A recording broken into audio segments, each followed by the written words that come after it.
Hello दोस्तों, कैसे हैं आप लोग। उम्मीद करते हैं अच्छे होंगे। दोस्तों, इस वीडियो में language English and Hindi practice set paper देखने वाले हैं। यह वीडियो बीपीएससी टी 4.0 के लिए अत्यंत आवश्यक है, तो आप लोग लास्ट तक जरूर बने रहिएगा। इसके अलावा यदि आप मैथ, ठीक है, reasoning, GK GS practice set paper देखना चाहते हैं तो आप प्ले लिस्ट के जरिए देख सकते हैं। तो चलिए शुरू करते हैं। शुरू करने से पहले यदि आप नए हैं तो चैनल को सब्सक्राइब कर लीजिए, बेल आइकन को प्रेस कर दीजिए और एक बार वीडियो को शेयर कर दीजिए। फर्स्ट है कि fill in the blanks with appropriate word from the given option. फिर क्वेश्चन है कि Ben had finished cooking when the visitors dot dot. तो इसका राइट आंसर होगा सी ऑप्शन। क्या होगा? इंटर्ड। तो जब एक क्लाउज पास्ट परफेक्ट टेंस में हो तो दूसरा क्लाउज पास्ट इंडेफिनिट टेंस में होना चाहिए, अतः इंटर्ड क्या होगा? सही होगा। तो यानी many had finished cooking when the visitors entered. Next second है कि choose the correct spelling. Second का हो जाएगा ए ऑप्शन। क्या हो जाएगा? A option. सही स्पेलिंग है NECESSARY, नेसेसरी मतलब होता है आवश्यक। ठीक है, आवश्यक। नेक्स्ट फिर है select the synonym of the given word VAIN, when. देखिए, तो वेन का अर्थ होता है व्यर्थ, बेकार। ठीक है, वेन का जो अर्थ होता है ये होता है व्यर्थ, बेकार। इसके सिनोनिम हो जाएगा यूजलेस, फर्टाइल। ठीक है, यूजलेस, फ्यूटाइल, वर्थलेस। ठीक है, तो यूजलेस हो जाएगा। ठीक है, नेक्स्ट फिर है नेक्स्ट है कि daughters daughter is. Daughters daughter is चार का हो जाएगा बी ऑप्शन, ग्रांड डाउटर। ठीक है, तो daughters daughter is grand daughter. Next 4 number यदि देखें, 4 है कि how many days in a month of February. 5 का होगा डी ऑप्शन। तो देखिए, देयर आर टोटल 28 और 29 days in the month of February. ठीक है, 6 नंबर देखिए, 6 की यदि बात करें तो 6 है कि person works in the palace of prime minister is. तो a option, deputy prime minister. Person works in the palace of prime minister is deputy prime minister. Next question फिर है कि इडियम है कि by fits and starts means. तो इसका मतलब होता है रुक रुक कर। तो देखिए, इसका राइट आंसर होगा ई, अनियमित रूप से। और ठीक है, इरेगुलरली या इरेगुलरली, सी ऑप्शन। नेक्स्ट है कि 8 नंबर है fill in the blanks with appropriate words from the given option. He dot dot 2 wickets before play was interrupted by the rain. 8 का हो जाएगा ए ऑप्शन। क्या हो जाएगा? हैड टेकन, यानी he had taken 2 wickets. Next 9 number देखिए, 9 की यदि बात करें तो कहता निरोग में संधि है। तो देखिए, निरोग यानी ए ऑप्शन, विसर्ग संधि। निरोग में विसर्ग संधि है। निरोग का संधि विच्छेद होता है निह जोर रोग। ठीक है, निरोग का संधि विच्छेद होता है निह जोर रोग। ठीक है, विसर्ग के साथ स्वर या व्यंजन के मेल से विकार होता है, उसे विसर्ग संधि कहते हैं। 10 नंबर कहता है कि अधर शब्द का अर्थ नहीं है। 10 का बी, ऊपरी ओठ। ठीक है, अधर शब्द का जो अर्थ, ये ऊपरी ओठ नहीं है। अधर शब्द का अर्थ है अंतरिक्ष, पाताल, नीचे का ओठ आदि। ठीक है, अधर शब्द का अन्य पर्यायवाची है अंबर, आकाश, गगन, फलक, व्योम, शून्य, अर्श आदि। 11 नंबर देखिए, 11 है कि संसार शब्द का संधि विच्छेद कौन विच्छेद क्या है? 11 का ए ऑप्शन, समजोड़ सार। संसार का संधि विच्छेद है समजोड़ सार। ठीक है, संसार में व्यंजन संधि है। व्यंजन के साथ व्यंजन या स्वर का मेल होने से जो विकार होता है उसे व्यंजन संधि कहते हैं। ठीक है, संसार यानी समजोड़ सार, संसार। ठीक है, और देखिए समजोड़ योग संयोग होता है स्वयं, स्वयं जोड़ वर, स्वयंवर होता है समजोड़ रक्षा। ठीक है, संरक्षा। नेक्स्ट 12 है देशज शब्द है। 12 का ए ऑप्शन, लोटा। लोटा जो है देशज शब्द है। ठीक है, तो देखिए कि देशज शब्द का अर्थ है देश में जन्मा वह शब्द जो बोलचाल तथा देश की अन्य भाषाओं से गृहीत है, जैसे बेटा, लोटा, रोटी, दाल, पैसा, लकड़ी, दारू, धुआं, झाड़ू। ठीक है, चूड़ी, पड़ोसी आदि। आल्पिन पुर्तगाली शब्द है। कैंची ये भी तुर्की शब्द है। नीलाम पुर्तगाली शब्द है। 13 नंबर है जिंदगी शब्द है, तो बी ऑप्शन। ठीक है, जिंदगी विदेशी शब्द है। ठीक है, जिंदगी जो है विदेशी शब्द है, जिंदगी फारसी भाषा का शब्द है।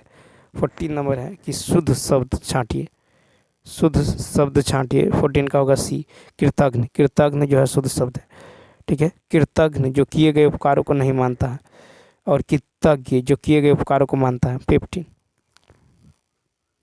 यह काम मैं आप कर लूँगा, पंक्तियों में आप हैं। 15 का बी, निजवाचक सर्वनाम, ठीक है। नेक्स्ट 16 नंबर है कि नासिक के व्यंजन है। ए ऑप्शन मौ, नासिक के व्यंजन है मौ, ठीक है। नासिक के व्यंजन क्या है? मौ है, ठीक है।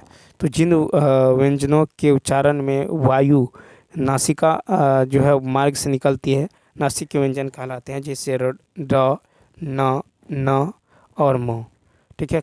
नेक्स्ट 17 नंबर देखिए, कहता कमल का स्त्रीलिंग बताएं। तो कमल का स्त्रीलिंग है कमलिनी। क्या है? कमलिनी, सी ऑप्शन। कमल का स्त्रीलिंग है कमलिनी। 18 नंबर देखिए, कृष्ण का विलोम शब्द। कृष्ण का विलोम है शुक्ल। कृष्ण का विलोम शब्द है आपको शुक्ल, बी ऑप्शन। फिर है समाचीन का विलोम है अर्वाचीन। विशाल का विलोम है तुच्छ, और पतला का विलोम है मोटा। 19 नंबर है कि नाक पर गुस्सा, मुहावरे का अर्थ। तो देखिए ए ऑप्शन, तुरंत क्रोध, ठीक है। फिर है नाक कट जाना, प्रतिष्ठा नष्ट होना। नाक काटना, बदनाम होना। नाक में दम करना, परेशान करना। नाक तक पानी आना यानी असहाय होना। नाक रगड़ना, दीनतापूर्वक प्रार्थना करना। नाक पर सुपारी तोड़ना, बहुत तंग करना। विषय अंगारों पर लौटना, मुहावरे का अर्थ। तो 20 का ए ऑप्शन, ईर्ष्या में व्यथित होना, ठीक है। नेक्स्ट 21 नंबर, सरल वाक्य किस जो है भेद के अंतर्गत आता है? 21 का सी, रचना की दृष्टि से किए गए भेद के अंतर्गत। सरल वाक्य रचना की दृष्टि से किए गए भेद के अंतर्गत आता है, ठीक है। रचना के आधार पर वाक्य 3 प्रकार के होते हैं, सरल वाक्य, मिश्र वाक्य, संयुक्त वाक्य, ठीक है। और देखिए नेक्स्ट क्वेश्चन यदि देखें, सामग्री का पुल्लिंग क्या है? तो 22 का सी ऑप्शन, सम्राट। सामग्री का पुल्लिंग है सम्राट। साम्राज्य का अर्थ है एक विशाल राज्य जिसके अधीन अनेक छोटे छोटे राज्य या देश हो। तो इस नंबर है कि मैंने यह काम कर लेना चाहिए, ठीक है। मैंने यह काम कर लेना चाहिए वाक्य में जो है अशुद्ध अंश है, तो इसका ए ऑप्शन, मैंने, ठीक है। तो वाक्य का शुद्ध रूप होगा कि मुझे यह काम कर लेना चाहिए। नेक्स्ट 24, कहता निम्नलिखित में से शुद्ध वाक्य है। ए ऑप्शन, हमारे शिक्षक प्रश्न करते हैं। शुद्ध वाक्य है हमारे शिक्षक प्रश्न करते हैं, ठीक है। नेक्स्ट है कि निम्नलिखित में से एक पत्थर का पर्यायवाची नहीं है।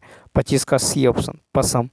तो पत्थर का पर्यायवाची जो है नहीं है पसम। पत्थर का पर्यायवाची है प्रस्तर, उपल, पाहन, पाषाण, ओला, इंद्रफूल आदि, ठीक है। पसम का जो है अर्थ है बहुत बढ़िया और मुलायम ऊन। नेक्स्ट, अब यहाँ देखिए, यहाँ पे पैसेज है कि कबीर ने समाज में रहकर समाज का बड़े समीप से निरीक्षण जो है बड़े समीप से निरीक्षण किया है। समाज में फैले जो है बाह्यडंबर, भेदभाव, सांप्रदायिकता आदि का उन्होंने पुष्ट प्रमाण लेकर ऐसा दृढ़ विरोध किया कि किसी की हिम्मत नहीं हुई जो उसके अकाढ़ तर्कों को काट सके। कबीर का व्यक्तित्व इतना ऊंचा था कि उनके सामने टिक सकने की हिम्मत किसी में नहीं थी, ठीक है। इस प्रकार उन्होंने समाज तथा धर्म की बुराइयों को निकाल कर सबके सामने रखा।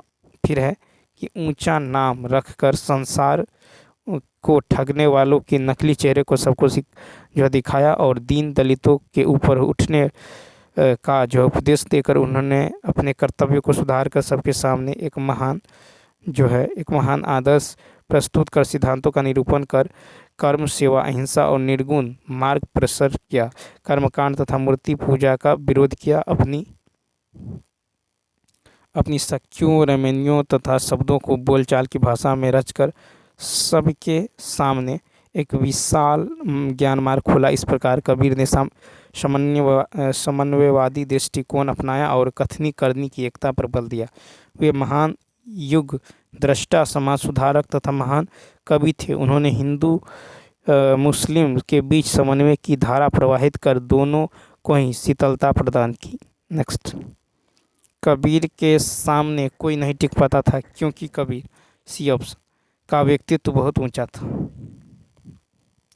कबीर ने विरोध किया 27 के ए आचरणहीन ढोंगियों का।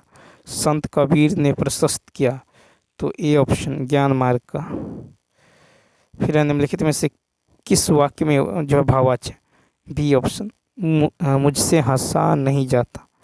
तीसरा है कि हम लोग सिनेमा देखने जाएंगे, इस वाक्य में हम लोग सर्वनाम का कौन सा प्रकार है? तीसरा होगा आपको 30 का होगा ए ऑप्शन पुरुषवाचक सर्वनाम। तो चलिए दोस्तों, इस वीडियो में इतना ही। यदि यह वीडियो अच्छा लगा हो तो लाइक शेयर और सब्सक्राइब करना ना भूलिए। तो चलिए मिलते हैं नेक्स्ट वीडियो में। Thanks for watching.